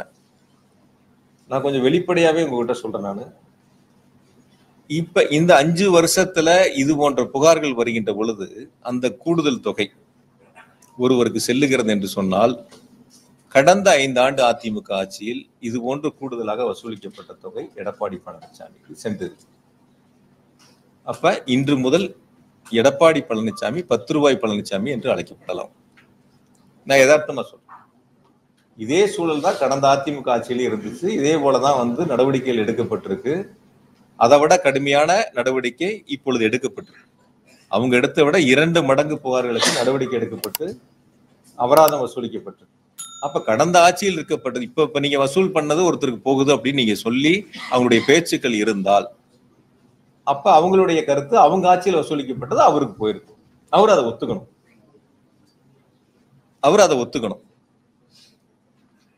யாராவது ஒருவர் டாஸ்மாக்ல பணிபுரியக்கூடிய ஒரு எம்ப்ளாயி தொழிலாளி, நாங்க இது போன்ற சம்பவங்களில் எங்க இடத்துல இப்படி ஒரு தவறுகள் நடக்குது, கேட்கறாங்க, பண்றாங்க, யாராவது ஒருத்தர் புகார் சொன்னாங்களா?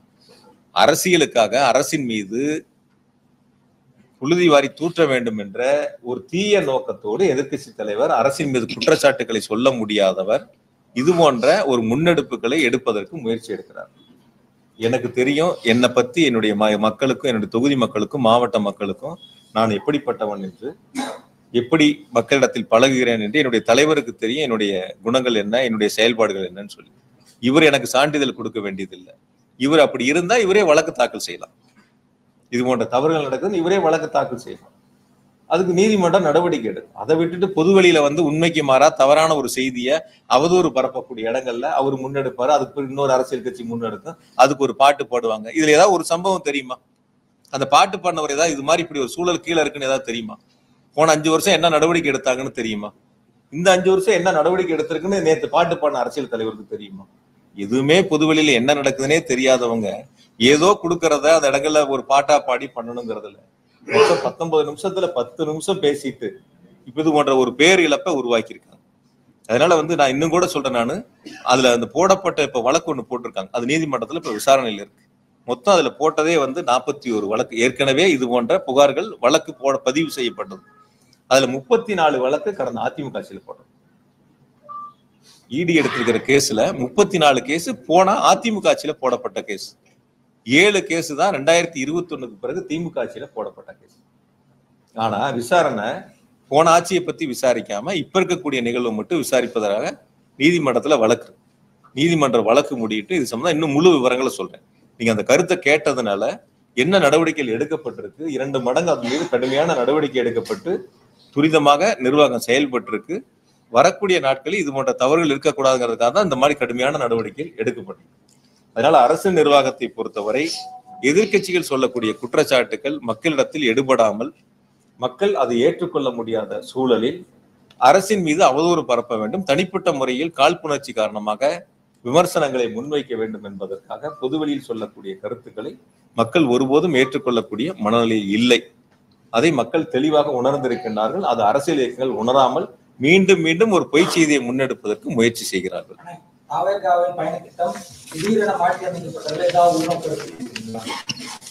நிறைய பேருக்கு கேள்வி கேட்டப்ப கூட சொன்னேன் நான், இது நீங்க அவங்க கிட்ட கேட்கணும். ஏங்க திடீர்னு தள்ளி வச்சீங்க, ஏங்க 7 மணி நேரம் லேட்டா வந்தீங்க, ஏங்க 12 மணிக்கு பேசுறாருன்னு சொல்லி 3 மணிக்கு காவல்துறையில கடிதம் கொடுத்தீங்க, 7 மணி நேரம் காலதாமதம் எதனால 1 மணி நேரம் வாகனத்துக்கு உள்ள போய் அமர்ந்துகிட்டீங்க, எதனால லைட் ஆஃப் பண்ணீங்க, ஏன் கூட்ட நெரிசலுக்குள்ள வண்டியை கொண்டு போய் கட்டாயப்படுத்தி உள்ள கொண்டு போய் நிறுத்துனீங்க? கூட்ட நெரிசலுக்கு முன்னாடியே நிறுத்தி இருக்கலாமே. கூட்டம் ஆரம்பிக்கும் போதே சீட்டு வண்டியோட முன் சீட்லயோ அல்லது மேலேயே நின்று பொதுமக்களை பார்த்து கையாட்டி இருக்கலாமே, கையெச்சரிக்கலாமே. இதெல்லாம் ஏன் செய்யலன்னு அவங்கள பார்த்து கேட்க வேண்டிய கேள்வி, அதற்கு பதில் சொல்ல வேண்டிய கடமை பொறுப்பு அவங்களுக்கு இருக்கு. நான் அரசியலா பார்க்கல, நான் ஆரம்பத்திலேயே உங்களுக்கு சொல்லிட்டேன். யார் தவறு செய்திருந்தாலும் அந்த தவறை யாராக இருந்தாலும் ஒற்றுக்கொள்ள வேண்டியது அவருடைய கடமை பொறுப்பு, யாரா இருந்தாலும் சரி. நான் தான் உங்ககிட்ட தெளிவா சொன்னேன், 2 வகையா பிரிக்கணும். ஒண்ணு அரசு செய்ய வேண்டியது, ஒண்ணு அரசியல் கட்சிகள் செய்ய வேண்டியது. பொதுக்கூட்டங்கள் ஆர்ப்பாட்டங்கள்ல அரசு செய்ய வேண்டியதை சரியாக செய்திருக்கிறது. அரசியல் கட்சிகள் சரியாக செய்திருந்தால் இது போன்ற தவறுகள், இது போன்ற இழப்புகள் ஏற்பட்டிருக்காது.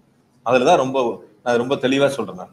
அதனால இந்த சம்பவங்களை பொறுத்தவரை நான் உங்கள் இன்று அழைத்ததே பாதிக்கப்பட்டவர்களுக்கு, இறந்தவர்களுக்கு இரங்கலையும் பாதிக்கப்பட்டவர்களுக்கான ஆறுதலையும் சொல்லி இந்த நிகழ்வில், அதாவது இந்த உடனடி நடவடிக்கை எடுத்த மாண்பு முதலமைச்சர்களுக்கும் துணை முதலமைச்சர்களுக்கும் நன்றி தெரிவிப்பதற்காகத்தான் பத்திரிகையாளர் சந்திப்பு இன்று ஏற்பாடு செய்யப்பட்டன. இருந்தாலும் கூட அரசியல் சார்ந்த நீங்கள் எடுத்த கேள்விகளுக்கு நான் பதில் சொல்லாம தவிர்த்துட்டு போனேன்னா வேற ஏதோ காரணங்கள் இருப்பதை போல சில செய்திகள் தவறுதலாக மீண்டும் மீண்டும் ஒரு தவறான செய்திகள் முன்னெடுக்கப்படும்.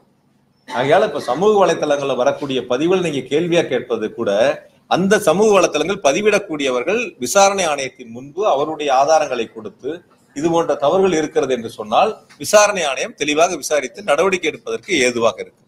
அதுக்கு நம்மளும் அவங்களுக்கு சப்போர்ட்டா இருக்கலாம். என்னெல்லாம் இருக்கு, என்னெல்லாம் பாதிப்பு இருக்கிறது, நம்மளும் அவங்களுக்கு துணையா இருந்து அது போன்ற நிகழ்வு இனி வருங்காலத்தில் வராத அளவிற்கு நாம் பார்த்துக் கொள்ளலாம்.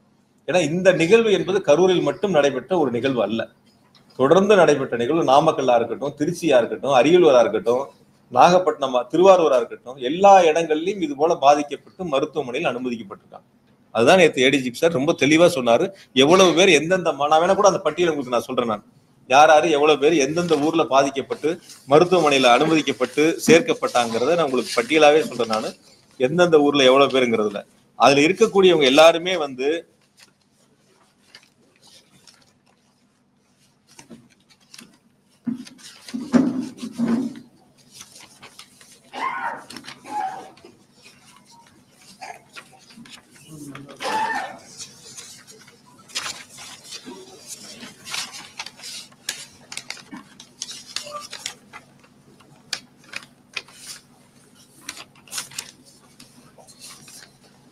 நாமக்கல்ல 45 பேர் பாதிக்கப்பட்டாங்க. பாதிக்கப்பட்டு மருத்துவமனையில் சேர்க்கப்பட்டது நாமக்கல்ல 45. இப்படி திருவாரூர் தொடங்கி மதுரையில இருந்து உயிரிழப்புகள் வரைக்கும் தொடர்ந்து நடந்திருக்கு. அப்ப இது போன்ற ஒரு பாதிப்புகள் ஏற்படுறது எல்லா ஊர்லயும் நடந்திருக்கு. எந்த ஊர்லயும் நடக்கல, நான் தான் ஆரம்பத்திலேயே சொன்னேன். சார் நீங்க ஒரு இல்ல சார், நீங்க தான் சார் செய்திகள் போடுறீங்க, நீங்க தானே செய்தி பிரேக்கிங் நியூஸே போடுறீங்க. இன்னும் கூட உங்ககிட்ட கொஞ்சம் வெளிப்படையா சொல்லட்டுமா? அதாவது ஒரு அரசியல் கட்சி குழந்தைகள் அழைச்சிட்டு வர வேண்டாம்னு ஒரு செய்தி போடுறாங்க, ஒரு அறிக்கை கொடுக்குறாங்கன்னு வச்சுக்கோங்க. ஆனா அந்த தொலைக்காட்சியில் நீங்க என்ன பண்றீங்க? குழந்தைகளை தூக்கி தோல்ல வச்சிருக்கிறது, குழந்தைகள் மேல மப்ளர் கட்டி இருக்கிறது, இதெல்லாம் ரொம்ப பெருசா மிகைப்படுத்தி இன்னும் கூட உங்ககிட்ட நான் வெளிப்படையா கேட்பேன். ஒரு அரசியல் கட்சி தலைவர் வீட்டுல கிளம்புறதுல இருந்து கூட்ட மேடைக்கு வர்ற வரைக்கும் பொதுவா நீங்க லைவ் போறீங்க, அது உங்களுடைய பொறுப்பு, நீங்க போட்டுக்கிறீங்க, வேண்டாம்னு சொல்லலாம். அது குறிப்பிட்ட நேரத்துக்கு அவங்க வந்தாங்களா, எத்தனை மணிக்கு அனுமதி கேட்டாங்க, எத்தனை மணிக்கு வந்தாங்க, என்னங்கிறது அந்த செய்திகளே அந்த நேரங்களில் யாருமே போடல. பொதுவா 1-2 தவிர அந்த செய்திகளைத்தான் முன்னெடுக்க பாத்தீங்களே தவிர, அந்த குழந்தைகள் இருக்கிறத பெருசா காட்டுறதுக்கு தான் முன்னெடுக்க பாத்தீங்களே தவிர, இன்ச்சு பை இன்ச்சா நகர்ந்து வாங்கணும்னு சொல்லி போட்டீங்க. நடந்துல உருண்டுகிட்டு போனா கூட இன்ச்சை விட வேகமா போலாம். ஆனா அந்த வண்டிக்கு முன்னாடி எவ்வளவு நடந்து போனாங்கன்னு பார்த்துருப்பீங்க. ஒரு தேர் திருவிழால கூட இன்னும் கொஞ்சம் வேகமா போவாங்க. அந்த வண்டிக்கு முன்னாடி நடந்து போனவங்க எப்படி போனா நீங்க லைவ்ல எல்லாரும் பாத்தீங்க. இன்ச்சு பை இன்ச்சா போகுது. 100 பேர் நின்ற இடங்கள்ல பல்லாயிரக்கணக்கான வரவேற்பு நின்னான்னு போட்டிருந்தாங்க சில தவிர. அதுக்கப்புறம் நான் பார்த்தேன். அதுதான் நம்ம இல்ல போனதா சொல்றதுனால போனப்போ போலீஸ் அதனாலதான் எல்லாம் ஃபுல் டிராபிக் ஜாம் ஆயிடுச்சு, பெங்களூர் ரோடு எல்லா ரோடுமே. அதனால நீங்க உள்ள இருங்க அப்படின்னு சொல்லி எந்த இடங்கள்லயும் காவல்துறை அது போன்று அறிவுறுத்தப்படவில்லை. இது மாதிரி எந்த இடங்கள்லயும் காவல்துறை நீங்க உள்ள இருங்கன்னு யாரும் சொல்லல. காவல்துறை சொன்னது ஒன்னே ஒண்ணு, அந்த கூட்ட நெரிசலா இருக்கு, உள்ள போக வேண்டாம், வாகனங்களை உள்ள எடுத்துக்கிட்டு போனா இன்னும் நெரிசல் அதிகமாகும், அதனால முன்னாடியே நிறுத்தி பேசலாம் தான் அவங்க சொன்னாங்க. காவல்துறை நீங்க உள்ள போங்கன்னு எந்த இடங்கள்லயும் யாரும் சொல்லவில்லை. அப்படி ஒரு தகவல் இது வரைக்கும் இல்லை. இருந்திருந்தா நிச்சயமா அப்படி ஒரு கேள்வி முன்வைக்கப்பட்டிருக்கும். அதனால நீங்க தொலைக்காட்சிகளா இருந்தாலும் லைவ் பண்றவங்களா இருந்தாலும் சோசியல் மீடியாவா இருந்தாலும் இருக்கக்கூடிய சூழலை யதார்த்தமாக சொல்ல வேண்டியது நம்முடைய கடமை பொறுப்பு. தம்பி கூட கேட்டாப்ல இந்த மாதிரி வருதேன்னு சொல்லி. பாசிட்டிவ் 100 இருக்கு, நெகட்டிவ் 10 இருக்கு. அந்த நெகட்டிவ் அரசின் மீது காழ்ப்புணர்ச்சிகரமாக சொல்லக்கூடிய கருத்துக்களா கூட இருக்கலாம், அல்லது 1-2 அது சரியா கூட இருக்கலாம். சரியா இருக்கக்கூடிய கருத்துக்களா இருந்தா நீ விசாரணை ஆணையத்துல முன் வச்சு இது போன்ற இருக்குது, வரக்கூடிய காலங்கள்ல அது எல்லாரும் சேர்ந்து சரி செய்வதற்கான முயற்சிகள் எடுக்கணும். அது என்னை பொறுத்தவரை நான் சொல்வது, மீண்டும் ஒரு முறை உங்களிடத்தில் இறுதியாக சொல்வது, ஒரு அரசு என்பது பாதுகாப்பு கொடுக்கும், கேட்கக்கூடிய இடங்களுக்கு அனுமதி பரிசீலித்து கொடுக்கும். அந்த கேட்கக்கூடிய இடங்களுக்கு பரிசீலித்து அனுமதி மறுக்கப்பட்டால் அரசியல் காழ்ப்புணர்ச்சியால் மறுக்கப்படுகிறது என்ற ஒரு செய்தியை அரசியல் தலைவர்கள் முன்னெடுப்பதும், அதை தொலைக்காட்சிகளும் பத்திரிகைகளும் பெரிதாக செய்திகளை வெளியிடுவதும், ஏதோ ஒரு சில கட்சிகளுக்கு மட்டும் அரசு அனுமதி கொடுப்பதை போல ஒரு தோற்றத்தை உருவாக்க முயற்சி செய்வதும், ஆகையால அது போன்ற ஒரு சூழலில் நீ வரக்கூடிய நாட்களில் மறுக்கப்பட்ட காரணங்கள் என்ன, எதனால் மறுக்கப்பட்டது, கொடுக்கக்கூடிய அனுமதிகள் என்னென்ன நிபந்தனைகள் விதிக்கப்பட்டிருக்கின்றன, இந்த நிபந்தனைகள் என்னென்ன அவர்கள் கடைபிடித்திருக்கின்றார்கள், என்னென்ன கடைபிடிக்கவில்லை, நிபந்தனைகளை மீறி செயல்பட்டிருக்கிறார்கள், இது எல்லாம் சீர்தூக்கி பார்த்து, இது பொதுமக்கள் சார்ந்தது, உயிர் சார்ந்தது. எந்த வீட்டில் பாதிப்பு என்றாலும் அனைவருக்குமான அது ஒரு பாதிப்பு தான், எல்லாருக்குமான ஒரு பாதிப்பு தான். அது எந்த ஊர்ல நடந்திருந்தாலும் சரி, கரூர்ல மட்டும் இல்லை, எந்த ஊர்ல நடந்திருந்தாலும் சரி. ஆக இது எல்லாருமே வரக்கூடிய நாட்களில் இது போன்ற ஒரு சூழல் இல்லாத அளவுக்கு சரி செய்ய வேண்டிய பங்கு எல்லாத்துக்கும் இருக்கு. அதுக்கு அரசினுடைய கடமை மிக சிறப்பாக தெளிவாக செய்திருக்கின்றார்கள். காவல்துறைய பங்கு மிக சிறப்பாக, அவரே நன்றி சொன்னாரே, அவரே ஆரம்பத்தில் நன்றி தானே சொன்னாரு, ஒன்னும் காவல்துறை குறை சொல்லலையே. நான் இந்த இடத்துக்கு நின்று நான் பேசுறது காரணமே காவல்துறை தான், நன்றின்னு தான் அவர் சொன்னாரு. இப்ப காவல்துறை தன்னுடைய பங்கை சரியாதான் செஞ்சிருக்கு, கடமையை சரியாதான் செஞ்சிருக்காங்க. அந்த இடங்கள்ல இருக்கக்கூடிய குறைகளை எடுத்து சொல்ல வேண்டிய கடமை பொறுப்பு இருக்கு, சரி செய்ய வேண்டியது அந்தந்த அரசியல் கட்சிகளை சார்ந்தவர்களுடைய கைகளில் இருக்கின்றன. அதை வரக்கூடிய நாட்களில் சரி செய்ய வேண்டும். ஆக நான் இன்னைக்கு அழைத்ததில் நீங்கள் கேட்ட கேள்விகளிலும், குறிப்பாக என் மீது சொல்லப்பட்ட புகார்களில் நீங்கள் வைத்த அந்த புகார்களுக்கு நான் தெளிவான விளக்கங்களை சொல்லியிருக்கேன். எனவே நான் நேசிக்கக்கூடிய, எங்கள் தலைவரால் கொண்டு வரக்கூடிய திட்டங்களை செயல்படுத்தக்கூடிய, நான் போற்றி வழங்கக்கூடிய என்னுடைய மாவட்ட மக்களாக இருந்தாலும், என்னுடைய தொகுதி மக்களாக இருந்தாலும், நாங்கள் இணைந்து பணியாற்றக்கூடிய, முன்னெடுத்திருக்கக்கூடிய அத்துணை பணிகளையும் மக்களுக்கு நன்றாக தெரியும். ஆகையால ஏதோ ஒரு சில அரசியல் இயக்கங்கள் காழ்ப்புணர்ச்சி காரணமாக நடந்திருக்கக்கூடிய தவறுகளை அரசின் மீது திசை திருப்பதும், அல்லது தனிப்பட்ட என் மீதோ அல்லது மற்றவர் மீதோ திசை திருப்ப முயற்சி என்பதும் ஒரு தவறான செயலாகும். அதற்கு யாரும் துணை போக வேண்டாம்.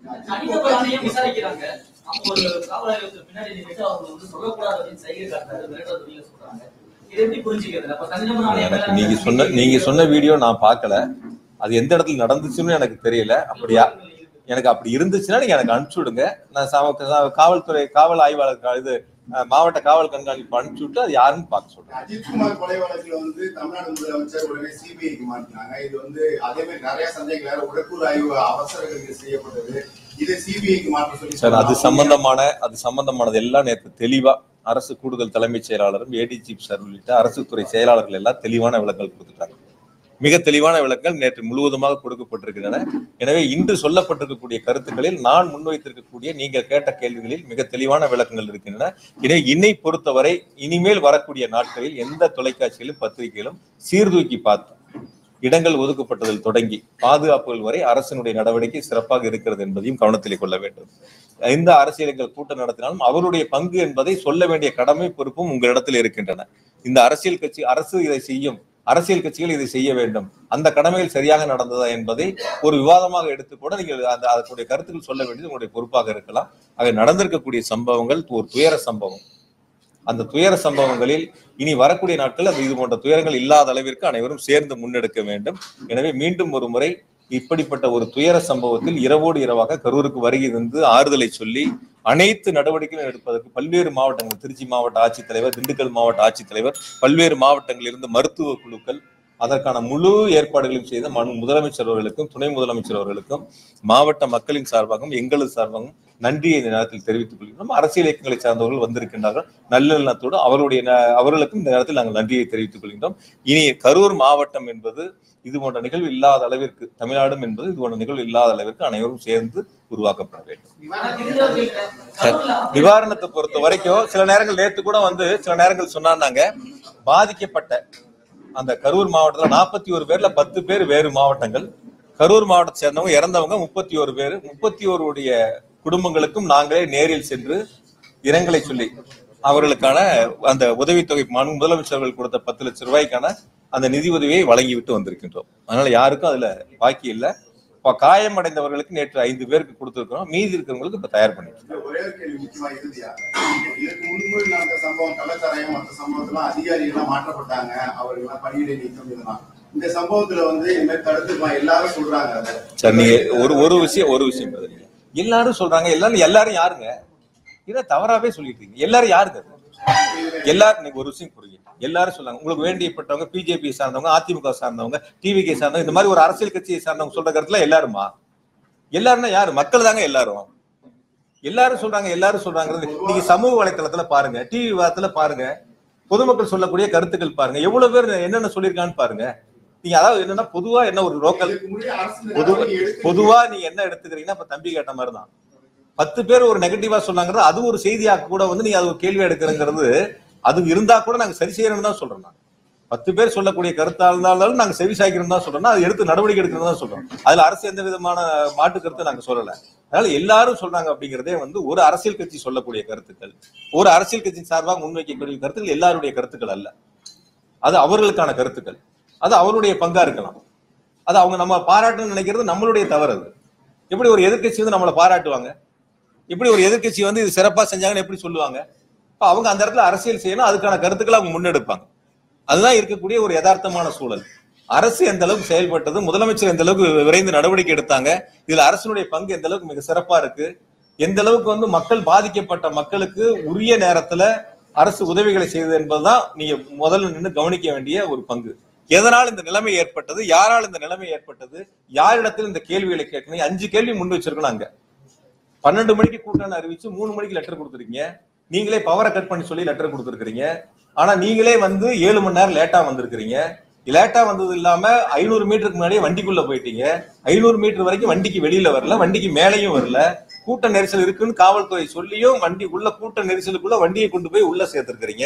உங்களுடைய பாதுகாவலரோ உதவியாளரோ மேல பொதுமக்கள் பாதிக்கிறாங்க, பெண்கள் சாஞ்சி விழுகிறாங்கன்னு சொன்னதுக்கு அப்புறமும் நீங்க பேச்ச தொடர்றீங்க. நீங்களே ஆம்புலன்ஸை கூப்பிடுறீங்க. ஆம்புலன்ஸ் வந்த பிறகு நீங்க போறியா நண்பான்னு கேக்குறீங்க. அந்த ஆம்புலன்ஸை நீங்களே அனுப்புறீங்க. அங்க ஆம்புலன்ஸ் எங்க இருந்து வந்ததுன்னு நீங்களும் ஒரு கேள்வி கேட்கறீங்க. அங்க இது எல்லாம் யார் இடத்தில் கேட்க வேண்டிய கேள்வி, இதெல்லாம் யார் விளக்கம் சொல்ல வேண்டிய இடத்துல இருக்கிறார். அப்ப அவங்க கிட்ட இந்த கேள்விகள் எல்லாம் முன் வச்சு அந்த அவங்களை நீங்க தொடர்பு கொண்டு இதற்கெல்லாம் உங்களுடைய விளக்கங்களை சொல்லுங்க. 7 மணி நேரம் ஏன் லேட் ஆச்சு, ஏன் நீங்க வண்டிக்குள்ள 500 மீட்டருக்கு முன்னாடி உள்ள போனீங்க, வண்டி கொண்டை நிறுத்தி 10 நிமிஷம் வரைக்கும் ஏன் மேல வரல, இதெல்லாம் அவர்களிடத்தில் கேட்டு அவர்கள் சொல்ல வேண்டிய நிவர்த்தி செய்ய வேண்டிய பொறுப்பு அவங்க இடத்துல இருக்கு. நான் இப்பொழுதும் இறுதியா சொல்றேன், அரசியலாக இதை எடுத்துக்கொள்ள வேண்டாம். யார் தவறு செய்தாலும் தவறு தான். அந்த தவறுகளுக்கு யார் தவறு செய்தாலும் அவர்களை பொறுப்பெடுத்துக் கொள்ள வேண்டும். அது எந்த கட்சியா இருந்தாலும் சரி. அரசு இதில் மிக தெளிவாக நிதானமாக ரொம்ப பொறுமையாக அனைத்து நடவடிக்கைகளும் எடுத்திருக்கின்றன. பாதுகாப்பிலும் அரசை பொறுத்தவரை காவல்துறையை பொறுத்தவரை சிறப்பாக செயல்பட்டு இருக்கின்றார்கள். அதற்கு அந்த கட்சியினுடைய தலைவர் பேசும் பொழுது சொன்ன நன்றியை அவர் சொல்லியிருக்கிறார். அதனால இதுல எந்த விதமான மாற்று கருத்தும் நீங்க முன்னெடுக்க வேண்டியதில்லை. சமூக வலைத்தளங்களில் வரக்கூடிய ஒரு சில கருத்துக்களை வைத்து நீங்கள் கேள்விகளை முன்னெடுப்பது என்பது அது அவர்கள் சார்ந்த சில கருத்துக்களை, அந்த கட்சியை சார்ந்த சில கருத்துக்களை முன்வைக்க முயற்சி செய்கிறார்கள். அப்படி சொல்லக்கூடியவர்களும் விசாரணை ஆணையத்தில் அவருடைய கருத்துக்களை சொல்லி அதற்கான ஆவணங்களை சமர்ப்பித்தால் விசாரணை ஆணையம் இறுதி நடவடிக்கை எடுக்கும். அதற்கான விசாரணை ஆணையத்தினுடைய அறிக்கையை கொடுப்பார்கள். நிச்சயமாக முதலமைச்சர்கள் நடவடிக்கை எடுப்பார்கள். எனவே விசாரணை ஆணையத்தினுடைய அந்த விசாரணை நடந்து கொண்டிருக்கின்ற பொழுது அது சம்பந்தமான கருத்துக்களை முழுவதுமாக நான் முன்வைப்பது என்பது சரியாக இருக்காது. இருந்த போதும் கூட நீங்கள் கேட்ட கேள்விக்கு நான் பதில் சொல்லாமல் வெறும் கருத்துக்களை மட்டும் நன்றியை மட்டும் நான் சொல்லிட்டு போனா நீங்க கேள்வி கேட்டா நான் பதில் சொல்லல அப்படின்னு ஒரு தவறான ஒரு செய்தி வந்துவிடும் என்பதற்காக நீங்கள் கேட்ட கேள்விக்கு நான் பதில் சொல்லியிருக்கிறேன். மீதி விசாரணை ஆணையம் முடியட்டும். அதனுடைய அறிக்கை வந்த பிறகு முதலமைச்சர்கள் நிச்சயமாக நடவடிக்கை எடுப்பார்கள். நன்றி.